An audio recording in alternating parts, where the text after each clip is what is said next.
우리 귀한 찬양으로 하나님께 영광 돌린 우리 할렐루야 찬양대, 그리고 보이지 않는 곳에서 수고하시는 많은 분들이 있습니다. 주차, 안내, 식당, 방송실, 교회학교 교사 등 우리 이 예배를 위해서 수고하시는 모든 분들께 우리 격려로 박수하겠습니다.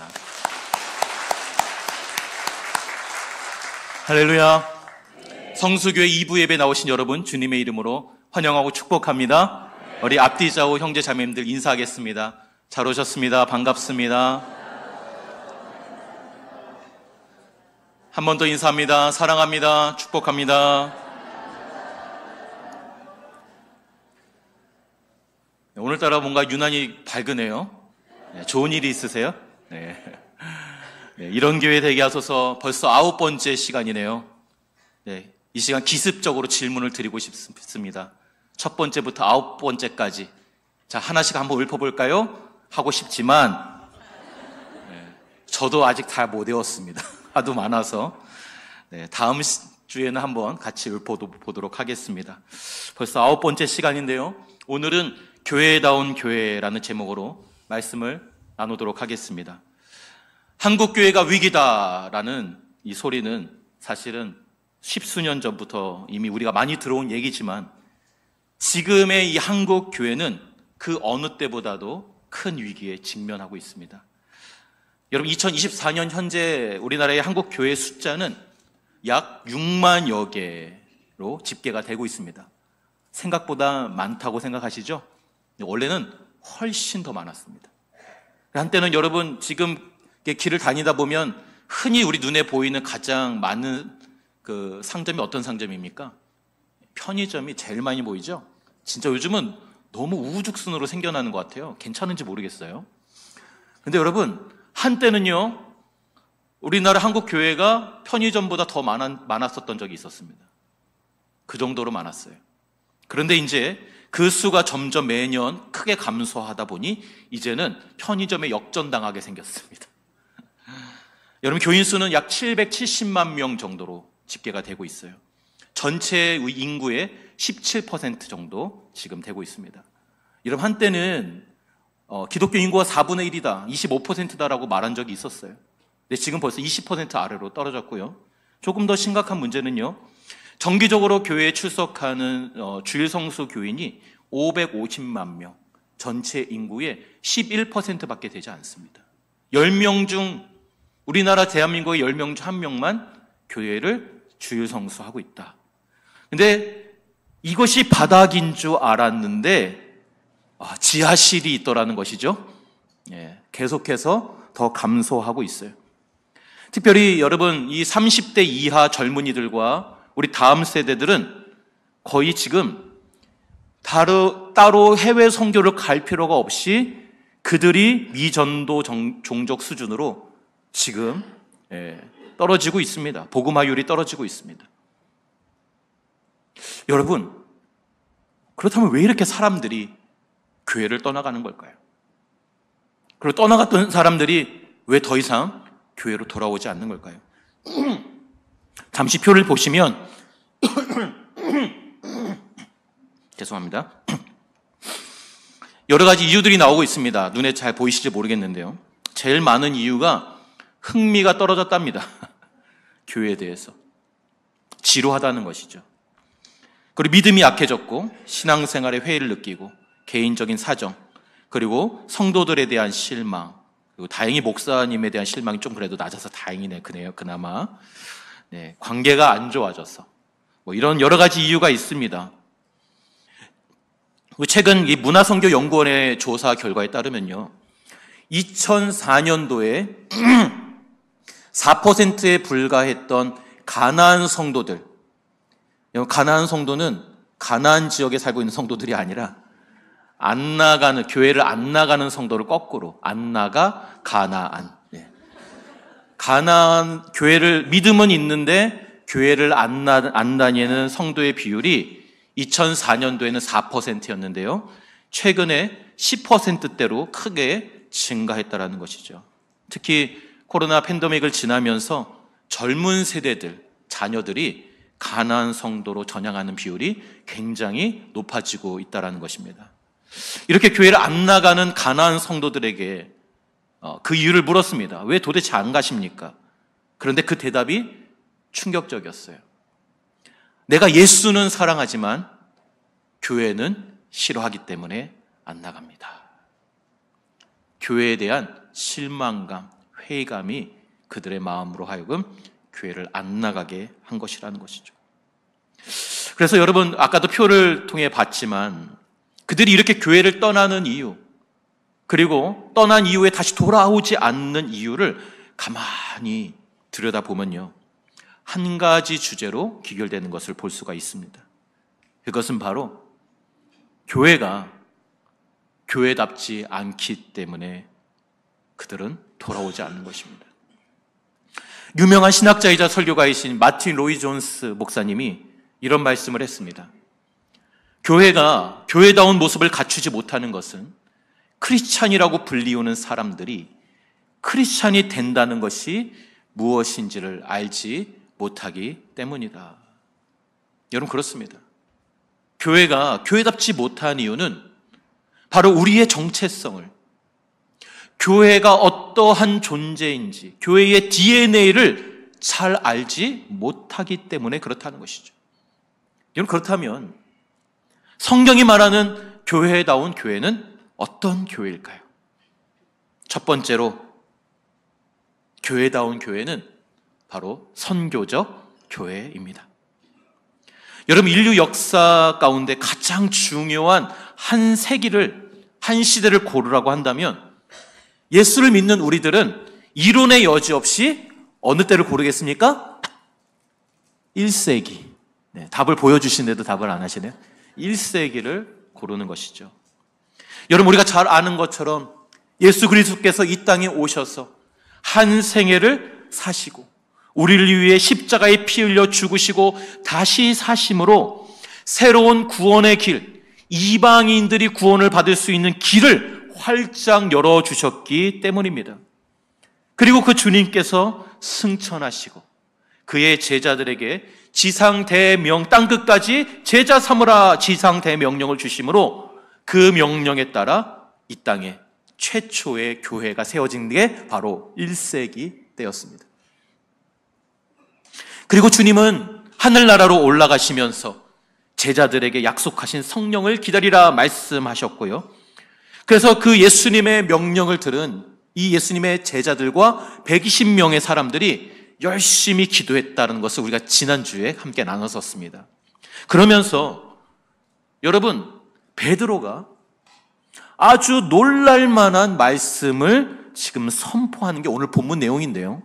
먼저는 가룟 유다가 죽게 되는 과정을 비교적 상세히 기록하고 있습니다. 어떻게 예수님을 배반하고 어떻게 비참한 죽음을 죽게 되었는지를 얘기했죠. 그리고는 이 12제자 가운데 유다가 빠졌으니 그 한 명 모자라는 것을 뽑아서 세우자라고 베드로가 지금 제안하고 있는 것이죠.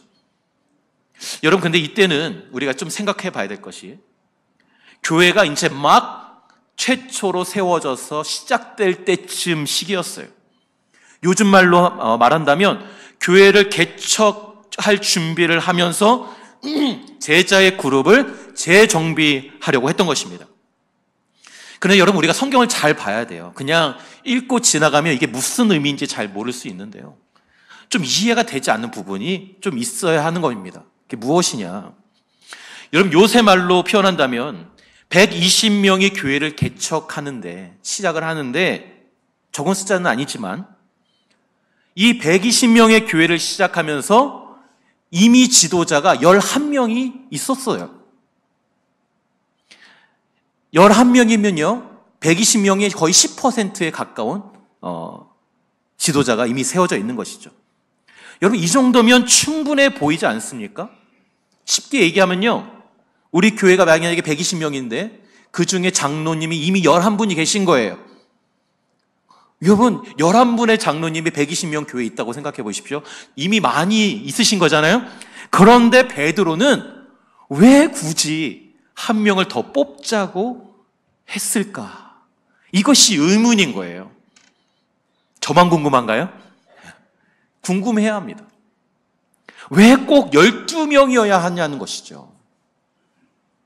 그런데요, 바로 여기에 교회에 있어서 너무나도 중요한 의미가 내포되어 있는데, 더 놀라운 것은 베드로가 그것을 간파했다라는 거예요. 이게 얼마나 중요한 것인지. 여러분, 이 12이라는 숫자가 교회가 무엇인지를 말해주는 매우 중요한 상징이라는 것입니다. 이 왜 12이 중요한 숫자냐? 여러분, 바로 이 예수님의 12 제자는 그냥 나온 게 아니라는 거예요. 그냥 예수님께서 길을 지나가다가 대충 불러 모았던 12명이 된 게 아니라, 예수님께서 12 제자를 택하신 데는 분명한 의도가 있었는데, 그것이 무엇이냐? 이스라엘의 12 지파를 계승하는 사람들로 12 제자를 세웠다라는 거예요. 다시 말하면 교회가 구약의 이스라엘을 대신하는 바로 새 이스라엘을 상징한다는 것입니다. 하나님께서 아브라함을 먼저 부르시면서 이스라엘 백성을 당신의 백성으로 부르시는데요, 아브라함을 부르시면서 하나님께서 하신 말씀이 있어요. 이것이 사실은 교회의 정체성인데요, 우리 창세기 12장 3절 말씀 같이 한번 읽어볼까요? 창세기 12장 3절 말씀. 네, 같이 읽습니다. 시작.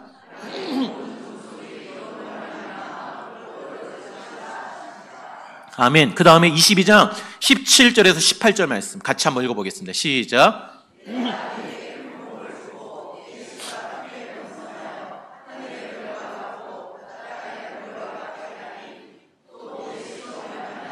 천하 만민이 복을 받으리니. 아멘. 하나님께서 아브라함에게 복을 주시면서 아브라함과 그의 자손을 통해 무엇을 하시겠다라고 말씀하세요? 천하 만민이 복을 얻게 될 것이다. 여러분, 우리가 지금 흔히 생각하는 것은 하나님께서 아브라함을 부르시면서 너는 복이 될지라 라고 말씀하셔서 우리는 하나님이 주시는 복은 아브라함에게 주시는 복이다 라고 보통 생각하고 있어요. 그런데요, 이 말씀을 가만히 들여다보면요, 하나님께서 아브라함에게 복을 주시는 이유가 따로 있더라는 거예요. 그것이 무엇입니까? 아브라함과 너의 자손을 통해 천하 만민이 복을 얻게 될 것이다. 여러분, 하나님께서 아브라함에게 복을 주신 이유가 아브라함 자신 하나만을 위한 것이 아니라 그를 통해 열방이 복을 받게 되는 것을 주님께서 꿈꾸셨다라는 거예요. 여러분, 우리가 신앙생활을 하면서 반드시 기억해야 되는 것은, 여러분, 우리가 복을 받으려고 예수를 믿으시죠? 아멘이십니까? 네. 아멘을 자신 있게 못하더라고요. 제가 무슨 함정을 팠을까봐. 여러분, 우리는 복 받기 위해서 예수 믿습니다. 아멘이십니까? 왜냐하면 우리 주님은 우리에게 복 주시기를 원하시는 분이에요. 복을 받는 게 잘못된 게 아닙니다. 예, 속지 마세요. 괜찮아요. 그런데 여러분, 중요한 것은요, 이게 왜 약간 주저하게 되냐면, 우리가 복을 받으려고 예수를 믿는데 그 복은 우리에게서 최종적으로 끝나서는 안 된다라는 거예요. 진정으로 큰 복, 참된 복은 예수를 믿고 내가 복을 받아서 나 하나 잘 되는 게 아니라 내가 예수를 믿고 복을 받아서 나 때문에 다른 누군가가 덕을 보게 되는, 바로 이것이 제대로 된 복이요 참된 신앙생활이다라는 것입니다. 이 축복의 원리가 바로 아브라함을 부르실 때부터 이미 하나님께서 계획하고 계셨다라는 거예요. 땅의 모든 족속이 너로 말미암아 복을 얻게 될 것이다. 여러분, 이것이 나중에 아브라함의 후손인 이스라엘의 12지파에게 계승이 되었어요. 그래서 여러분, 이스라엘의 12지파가 존재하는 이유는 바로 이거예요.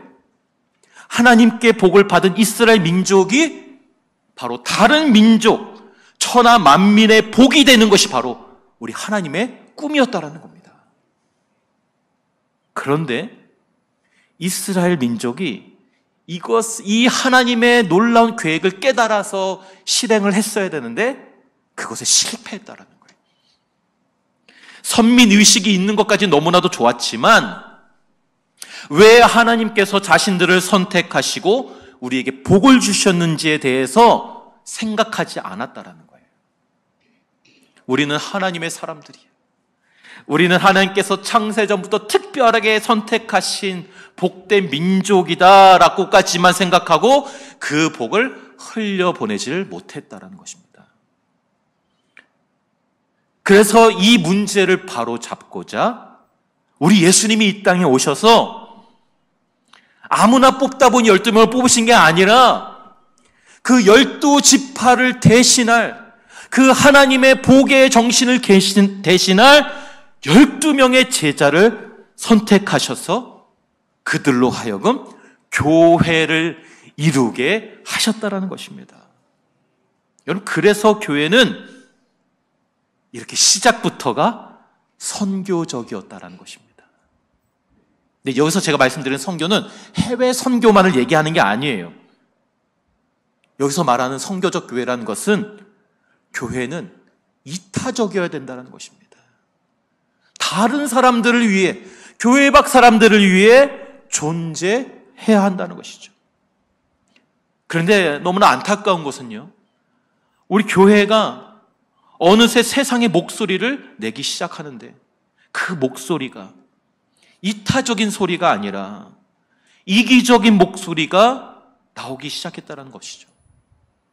내 신앙을 지킨다는 명목으로 세상에 무례하기 시작했습니다. 교회가 성장주의에 빠져서 교회의 몸집 불리기에만 혈안이 되어다 보니 세상에 소외되고 가난하고 취약한 교회 밖 사람들을 돌아보지 않게 되었다라는 거예요. 자신만 생각했던 이 유대 12지파를 대신하기 위해 주님께서 12제자를 세우시고 그들을 통해 교회를 세우셨는데 지금 이 시대의 교회들이 그 주님의 정신에 역행을 하고 있다는 거죠. 사랑하는 성도 여러분, 우리 성수교회는 이 아브라함으로부터 시작되어 이스라엘의 12지파를 거쳐 예수님의 12제자로 이어진 내가 복을 받고 그 복을 세상도 받게 되는 이 놀라운 선교적 원리를 계승하는 선교적 교회가 되시기를 주님의 이름으로 축원합니다. 두 번째로, 교회다운 교회는 어떤 교회냐? 역시 사랑이 넘치는 교회입니다. 여러분, 이 땅에 하나님의 교회가 시작될 때 바로 교회의 창시자시요 머리가 되시는 우리 예수님이 이 땅을 떠나시기 직전에 어떠한 말씀을 하셨는가가 사실은 교회의 정체성을 말씀하고 계신 겁니다.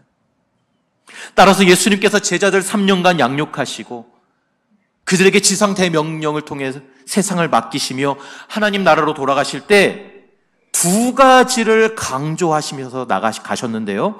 바로 첫 번째가 요한복음 13장 34절에서 35절 말씀입니다. 우리 같이 한번 봉독하겠습니다. 시작.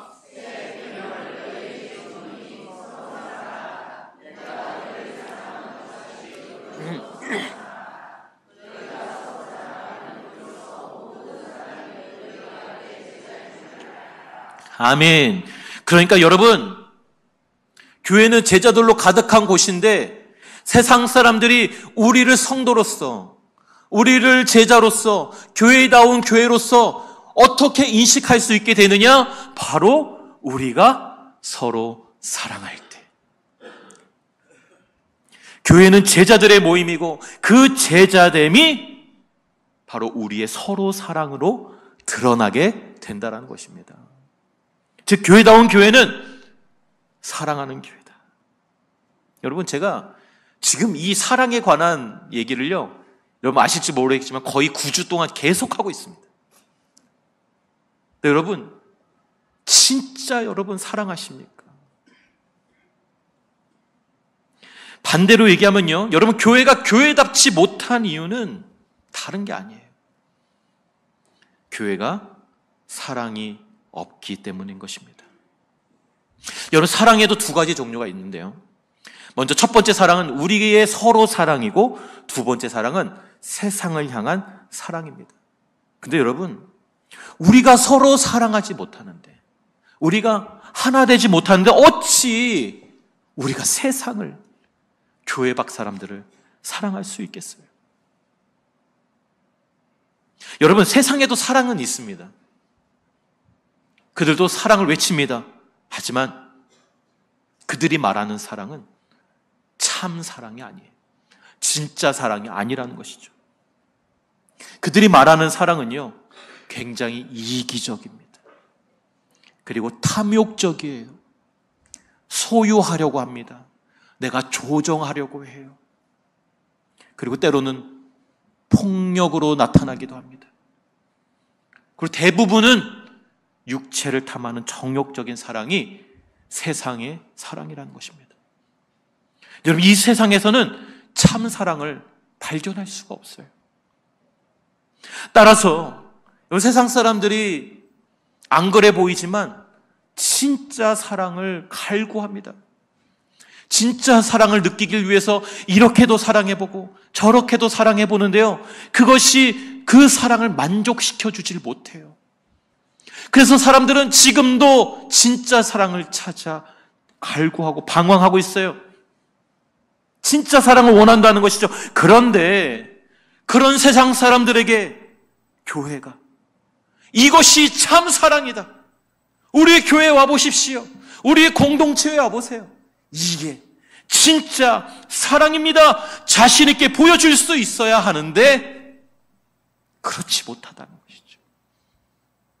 아니, 오히려 교회가 세상보다 더 성공과 욕망을 추구하다 보니 이러한 교회의 모습에 실망한 사람들이 교회를 떠나는 건 너무나도 당연한 현상이다. 그래서 여러분, 교회다운 교회에 있어서 제일 중요한 것이 무엇이냐? 바로 우리가 서로 사랑하는 거예요.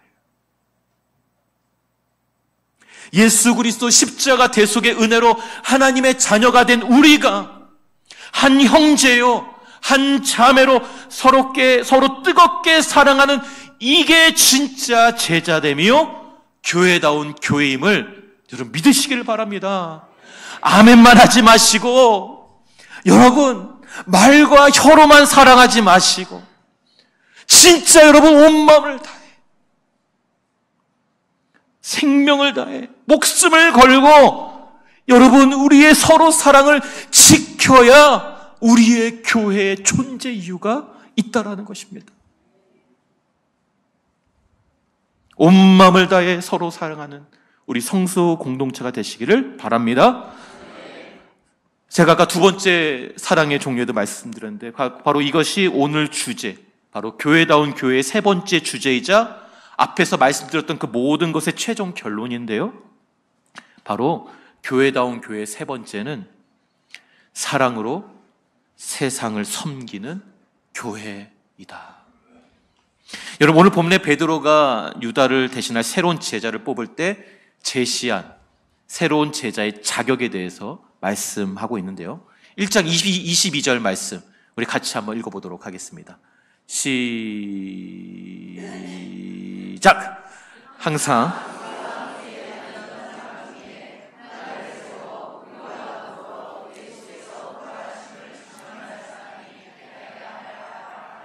아멘. 새로운 제자의 자격은 무엇이라고 말씀하냐? 예수님의 행하던 일을 직접 목격하고 특별히 예수님의 부활하심을 증언할 수 있는 사람이어야 된다라고 했고요. 이건 자격이고요. 그리고 이제 24절에서 25절 말씀이 이제 핵심인데요, 우리 새번역 성경 버전으로 같이 한번 읽어보도록 하겠습니다. 시작! 모든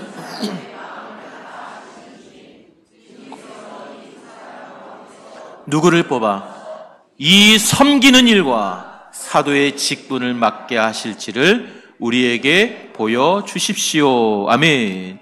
여러분, 이 땅에 이제 지금 최초의 교회가 세워지려고 탄생하려고 하는 이 너무나도 중차대한 순간에 베드로가 새로운 제자를 세우는 근거를 설명하면서 사실은 교회의 존재 이유를 말하고 있는 거예요. 그것은 무엇이냐? 바로 세상을 섬기는 일, 세상을 봉사하는 것이 바로 제자의 사명이요 교회의 존재 이유다라고 말씀하고 있는 것입니다. 그런데 그 세상을 향한 봉사의 핵심이 바로 사랑이 수반되어야 한다는 것이죠. 여러분 잘 아시는 테레사 수녀가 이런 말을 했습니다. 사랑은 그 자체로 머물 수 없다. 그렇다면 의미가 없다. 사랑이 나에게만 머물러 있으면 아무런 의미가 없다라는 거예요. 사랑은 행동으로 이어져야 하고 그 행동이 바로 봉사이다. 봉사이다. 여러분, 섬긴다는 말은 바로 봉사를 의미하는 것입니다. 여러분, 봉사는 무엇입니까? 바로 자기를 부인하는 섬김입니다. 가장 대표적인 봉사가 있는데요, 멀리 있지 않습니다. 바로 여러분 가정에 있어요. 무엇입니까? 바로 부모가 자식을 위해 봉사하는 것입니다. 여러분, 자식을 위해 봉사에는 조건이 필요가 없어요. 사실 좀 이상한 현상이죠. 서열로만 따지면 어떻습니까? 자녀가 부모에게 봉사하는 게 맞는데 이상하게 부모가 자녀를 위해 봉사하는 게 요즘 우리에게 주어진 숙제죠. 여러분, 봉사는 이것만 보더라도 어떤 나이나 자격이나 조건이 아니라 바로 사랑으로 하는 것이다. 그리고 성도는 바로 하나님의 일, 즉 세상을, 교회 밖 사람들을 사랑으로 섬기는 것이 바로 교회다운 교회라는 것입니다. 여러분, 사랑은요, 아무것도 요구하지 않는 것입니다. 사랑은 대가를 바라지 않는 거예요. 자기의 유익을 구하지도 않습니다. 따라서 사랑은요, 흥정하지 않고 계산하지 않고 거래하지 않는 거예요. 교회다운 교회는 바로 이런 부활의 증인들의 모임이고, 교회다운 교회는 바로 이런 예수 그리스도의 부활을 증언하기 위해 세상을 사랑으로 섬기기 위해 존재하는 것이 교회의 존재 목적이다라는 것입니다. 여러분, 예수님께서 마태복음 5장 산상설교를 통해서 우리에게 뭐라고 말씀하시죠? 너희는 세상의 뭐다? 빛이다. 그리고 너희는 세상의 뭐다? 소금이다 라고 말씀하셨습니다.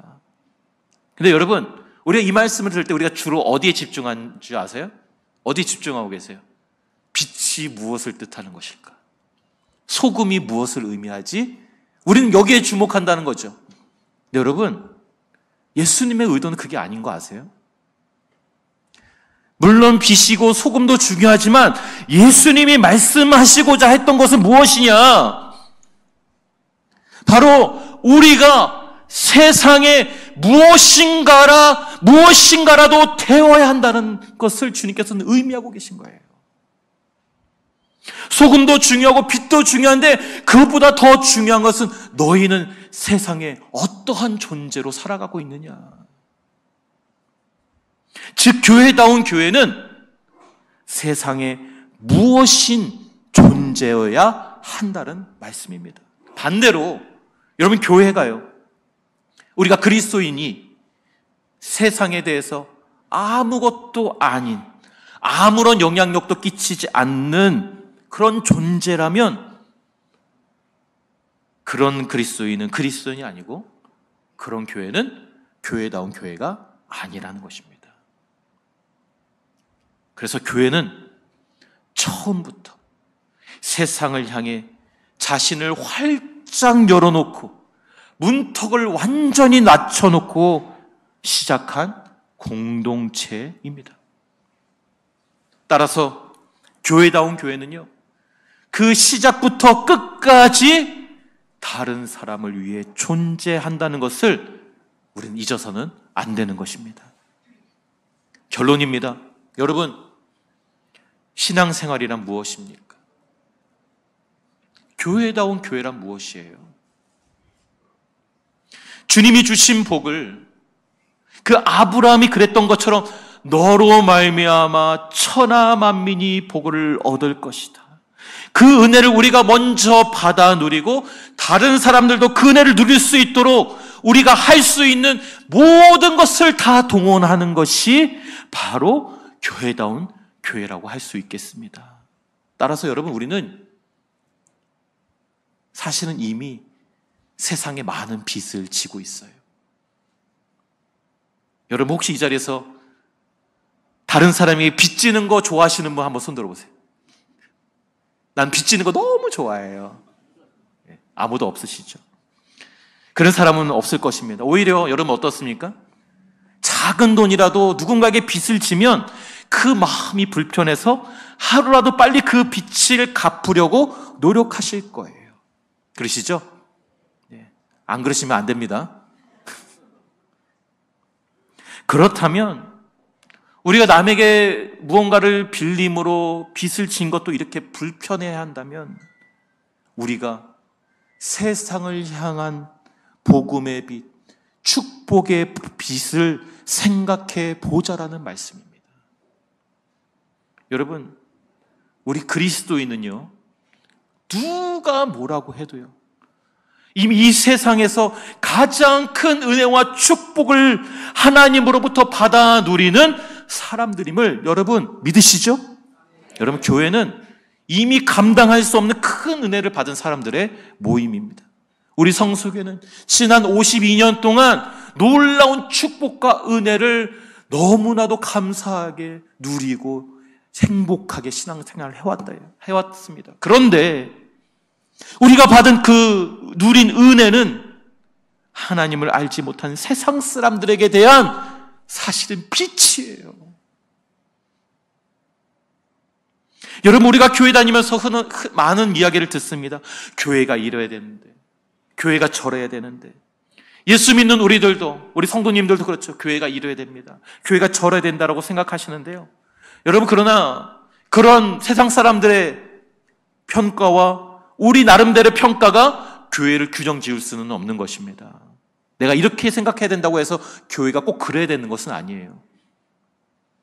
중요한 것은 무엇입니까? 교회의 설립자이시요 머리이신 예수님이 생각하는 교회가 어떠한 교회느냐가 중요하다라는 거예요. 그 예수님께서 생각하시는 교회, 주님께서 꿈꾸시는 교회, 바로 우리 교회는 그런 교회여야 되는데, 지금 베드로가 이제 막 세워질 그 초대교회의 최초의 교회가 어떠해야 했는지를 이 베드로가 알아차렸다는 거예요. 하나님께서 원래 이스라엘 백성에게 기대하셨던, 꿈꾸셨던 것을 그대로 이어받고 계승하여 수행할 사람들의 모임으로 만드신 것이 바로 우리 교회인 줄로 믿으시길 바랍니다. 미국의 윌로우 크릭 교회의 빌 하이벨스 목사님이 이런 놀라운 말씀을 했습니다. 우리 주변에 마지막 한 사람이 그리스도인이 되기까지 우리 교회는 성장하지 않으면 안 된다. 교회가 성장을 위해 성장해야 된다고 말하는 게 아닙니다. 교회의 본래 사명이 전도와 선교였기 때문에 우리 주변에 불신자가 한 사람이라도 있다면 그 한 사람을 위해 우리 교회가 빚진 자의 마음으로 그들에게 우리가 할 수 있는 모든 것을 다 쏟아부어서 그들이 교회를 올 수 있도록 우리 교회가 그런 교회로 변화해야 한다는 말씀인 거예요. 사랑하는 성도 여러분, 교회다운 교회는요, 아브라함 때부터 시작된 내가 복이 되어 세상 만민이 나를 통해 복을 받게 하기 위해 바로 세상을, 교회 밖 사람들을 사랑으로 섬기고 봉사하기 위해 존재하는 교회가 바로 교회다운 교회인 줄로 믿으시기를 바랍니다. 그러면 이런 교회 되기 위해 나는 무엇을 해야 할까요? 너무 대단한 것을 생각하지 마십시오. 그러면 시도조차 하기 싫으실 거예요. 먼저 작은 것부터, 내 가까운 것부터 조금씩 시작해서 늘려가시길 바랍니다.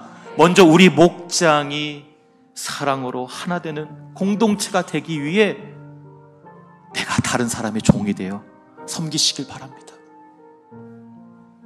그리고 내가 받은 복을 교회 밖 사람들이 경험할 수 있도록, 또 오늘 이렇게 보니까 손님으로 오신 여러분들이 계신 것 같아요. 교회 밖에 있던 분들이 우리 교회에 와서 이런 교회가 있다니, 진짜 사랑이 여기 있었구나 경험할 수 있는, 그런 감동을 느낄 수 있는, 그들이 올 수 있는 교회, 그들이 거부감 없이 올 수 있는 예배, 그들이 우리처럼 교회에서 봉사하고 헌신할 수 있도록 문턱을 낮춰주는 교회가 되어서 우리 주님이 이스라엘 12지파와 12제자에게 기대하셨던 바로 선교적 교회, 사랑으로 세상을 봉사하는 그런 아름다운 교회다운 교회가 우리 성수교회가 되시기를 주님의 이름으로 축원합니다. 할렐루야. 그런 교회 되시길 바랍니다. 같이 찬양하고 기도하겠습니다.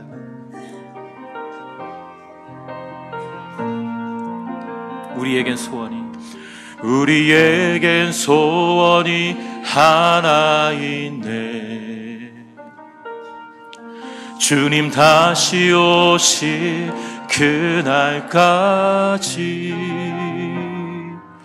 우리 가슴에 새긴 주의 십자가 사랑, 나의 교회를 사랑케 하네. 우리 교회를 향한, 주의 교회를 향한 우리 마음,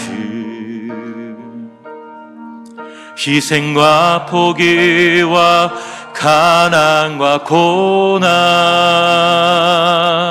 하물며 죽음조차 우릴 막을 수 없네. 우리 교회는 세상의 희망,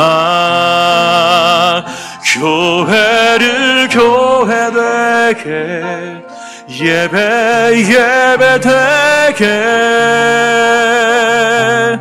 우릴 사용하소서. 진정한 부흥의 날 오늘 임하도록 우리 사용하소서.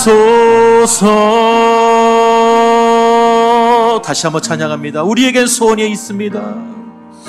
우리에겐 소원이 하나 있네. 주님 다시 오실 그날까지, 주님 다시 오실 그날까지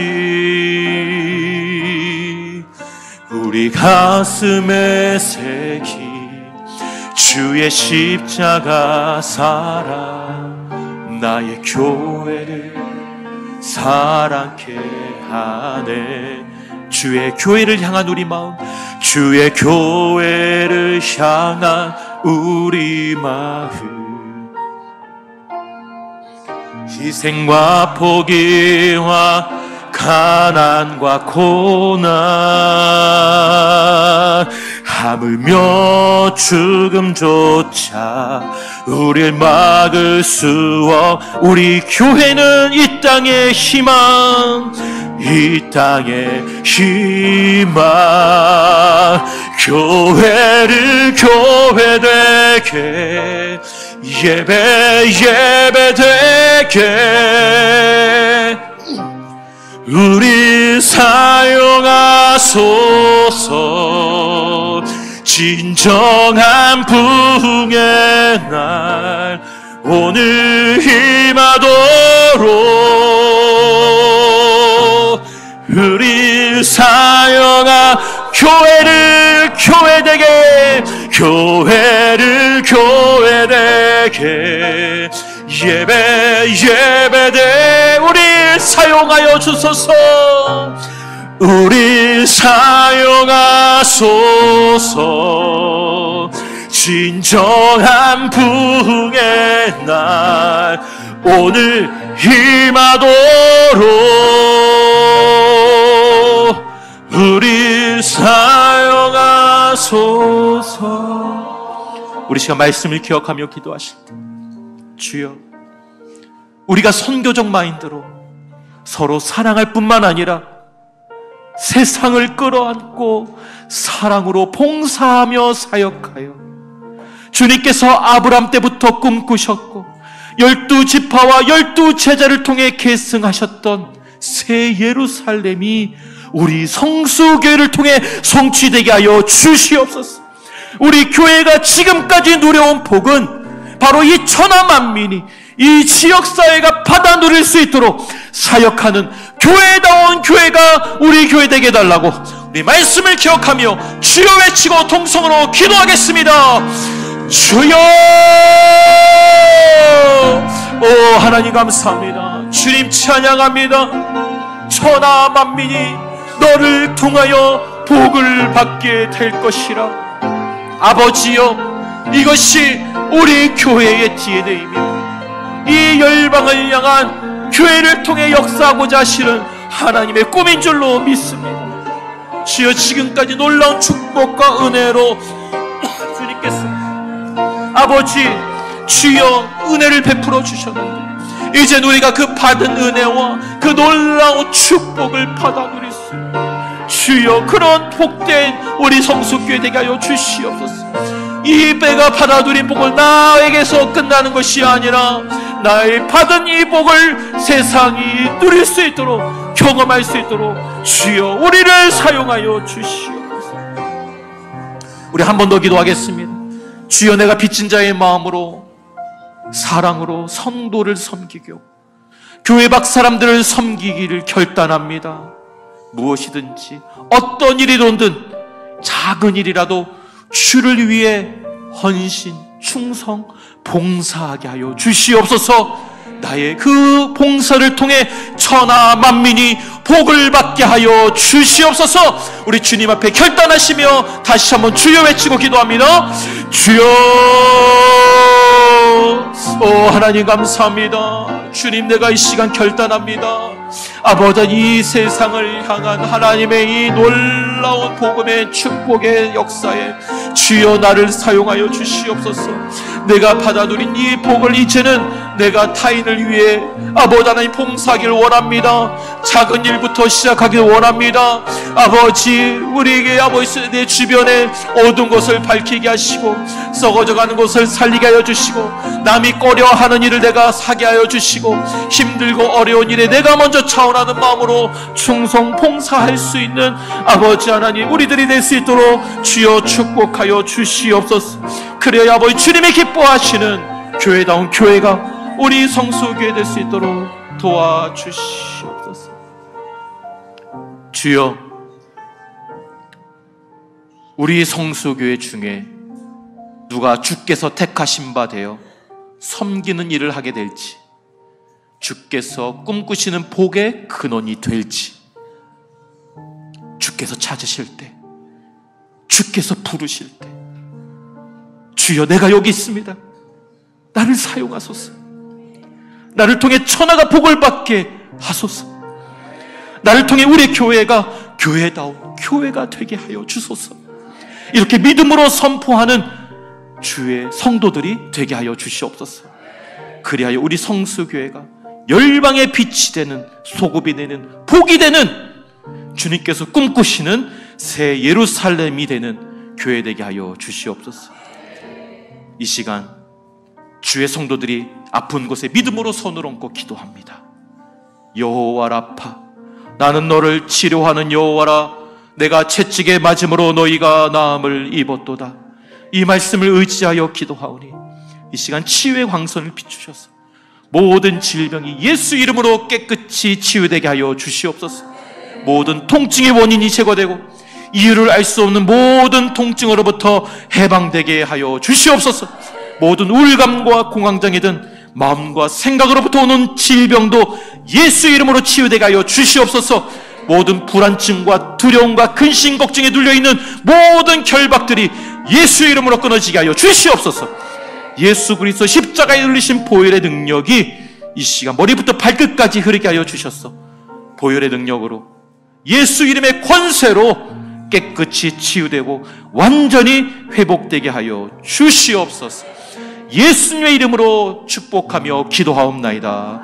아멘. 할렐루야. 우리를 통해 놀라운 일을 이루실 주님께 우리 감사와 영광의 박수를 올려드리겠습니다. 할렐루야.